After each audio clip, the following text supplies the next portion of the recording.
Now there's an interesting look.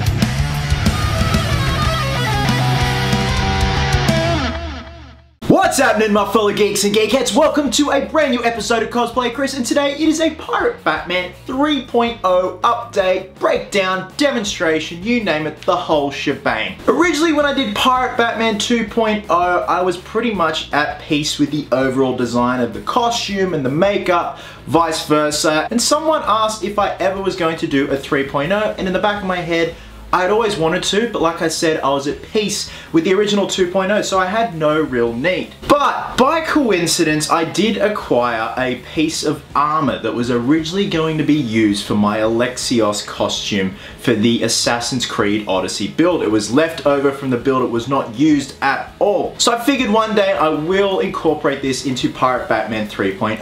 I finally have, and honestly, I am totally at peace now with the overall design of the costume. It may be one of those things where I'll add little bits here and there, little trinkets on the costume, but in terms of the overall grand design, I'm at peace, I'm calling it a day on it. So the purpose of this video is to show you guys those updates, not just on this one piece of armor, but on weaponry and the cowl. So I have the cowl and the dreadlocks mounted on my Crow cosplay bust, just to give you guys an idea of what's changed, what's been updated in terms of weathering, and the way it fastens onto the head. So firstly, let's get to the weaponry. This amazing looking dagger here was 3D printed by Killonious Props on Instagram. This guy mostly specializes in helmet designs, 3D rendering and stuff like that. But a friend of mine, Jeremy Wellington, known as Sentinel Cosplay, actually had this designed for me. I actually fixed and repaired one of Jeremy's Batfleck cowls. It tore on the cheek, I patched it up, sent it back to him, and this was his thank you. Not the fully completed print, but a raw print. Give you guys a nice close-up look of it. So in terms of the paint, it was just a matter of spraying a chrome spray paint. This was a matte black. This was hand-painted chrome from Model Masters, this was gold from Model Masters, and a lot of black and brown shoe polish. The greens itself were student acrylics and a translucent enamel green to kind of give the crystallized look, and just random pieces of leather I had lying around that I wrapped around the handle for the grip. So originally the print came in two pieces. It was sliced down the middle here, glued and fused the pieces together. It is made out of PLA, it is printed out of PLA.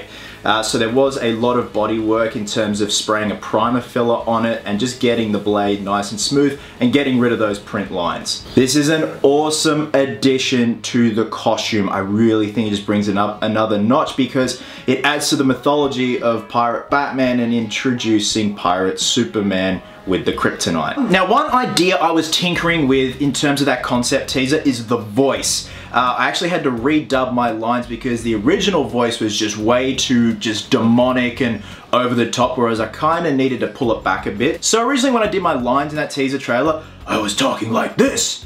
But I figured if you add the pitch changes and everything, you can barely understand me. So I essentially just had to talk like this, with an American accent, and just say the lines, and then that way you kind of met that happy medium. And a reason behind Pirate Batman having that voice is I'd like to have a big gnarly scar out of Platsil Gel 10 on my neck, as if he's had his throat slit at one point and it severed his vocal cords, and that is why he has the voice, because obviously this is the pirate era, there is no tech around to have a voice modulator. Now, let's talk about the cowl. Nothing has really changed in terms of the 2.0, now it is the 3.0 version cowl. The only real difference is I went back in and added some weathering and dusting effects in the scowls and the crow's feet and everything, but what has really changed is the way it fastens at the back. So originally it was just a piece of stretchy weathered pleather at the back here, pull straight over the dreadlock system. But I found over time it was starting to crack away and kind of lose its stretch. So what I've done is exactly the same method I did on the version 1 cowl, is a bandana system. So there you go, there is the dreadlocks. That flap lays down like so, and then you have these two pieces here that simply do up like a pirate bandana.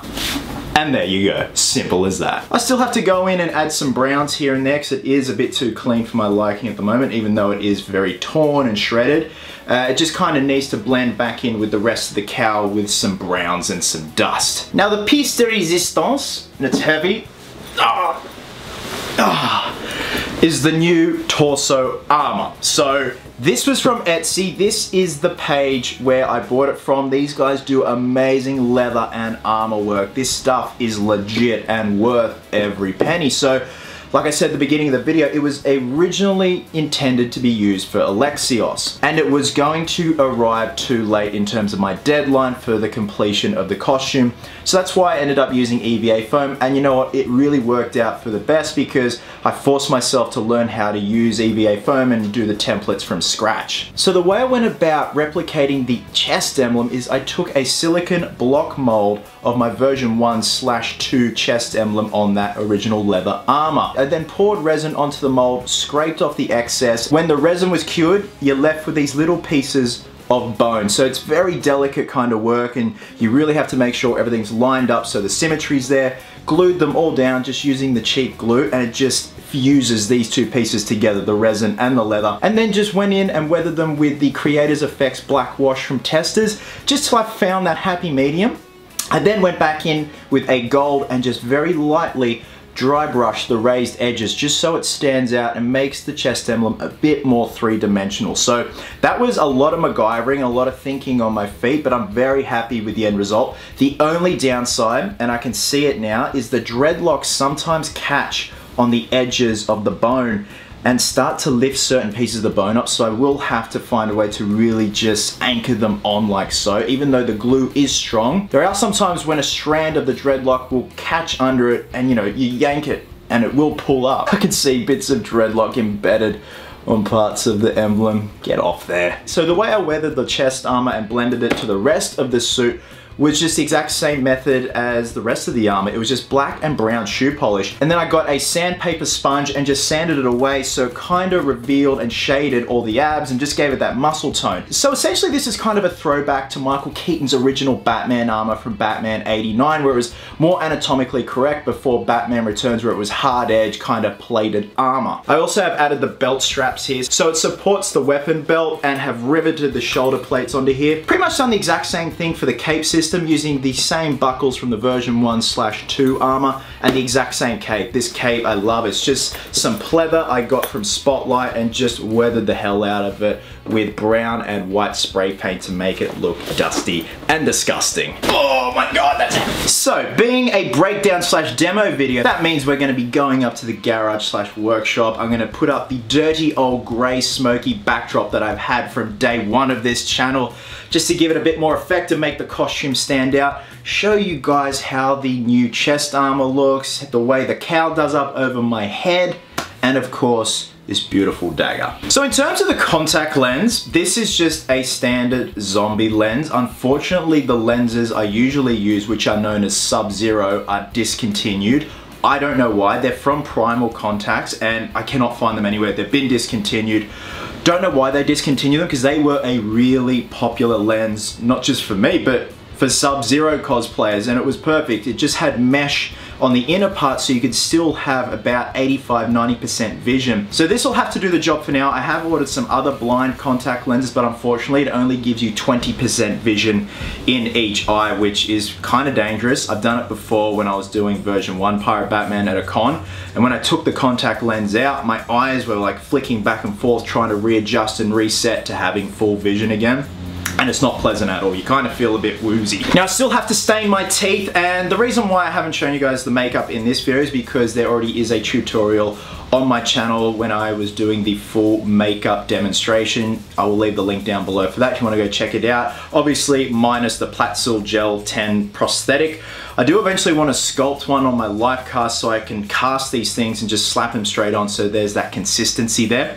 But in terms of staining my teeth, this is a Ben Nye tooth stainer. The color is called Nicotine. I don't know how well you guys are gonna see that. But I got this from Barnes Products. They have some amazing prosthetic stuff and special effects makeup stuff there. So when you apply this stuff, your teeth do have to be very dry, so you kind of have to... That's a bad demo. But you just have to dab them with a tissue, put it on, dab away the excess, and it just looks disgusting. Or you can take up smoking for 20 years. Either way, I'd rather prefer this. So guys, what we are going to do is head up to the garage. I'm going to show you guys the full suit up, have a bit of fun. I would have Ziggy on my shoulder for this, but Ziggy is actually out for the day with mum. I did take some photos 2 weeks ago, so I am going to include them at the end of this video to give you guys a good idea of what it looks like with the Zigophus on my shoulder. She was really cool, calm, and collected the whole time because I thought she'd be freaking out with me looking just disgusting and dirty and like a hobo Satan, but she was really cool. Guys, thank you so much as always for watching. I'm gonna leave you now with a montage of some suiting up and having some fun. Next week is going to be a new custom collectible video, and that custom collectible has actually been in this video the entire time. To infinity and beyond! Yep. Now, before I get to suiting up, I just want to give a massive shout out to my good cosplaying buddy, Morgan Harriott, who actually built this sword based on the concept of Pirate Batman. He is an amazing craftsman. Highly recommend checking out his Instagram page, especially his Viking Mario. He has started this Viking world with Mario characters, much like the whole Pirate Batman universe. So Morgan actually made this out of wood and perspex, and I love it. It has just got such an amazing look and design to it. It looks like a bat is protecting your hand. He's also sculpted a skull on the butt of the sword. Dude, thank you so much. An amazing addition to the arsenal that is Pirate Batman. Let's get to suiting up. So seeing as though the new torso armor covers everything up, I can now wear suspenders to keep my pantaloons up. Ow.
Guys, wherever you are in the world, have yourselves a cracker of a day. Hope you're well, hope you're happy, be merry, be silly, and until next time geeks, please always remember, cosplayers do it best.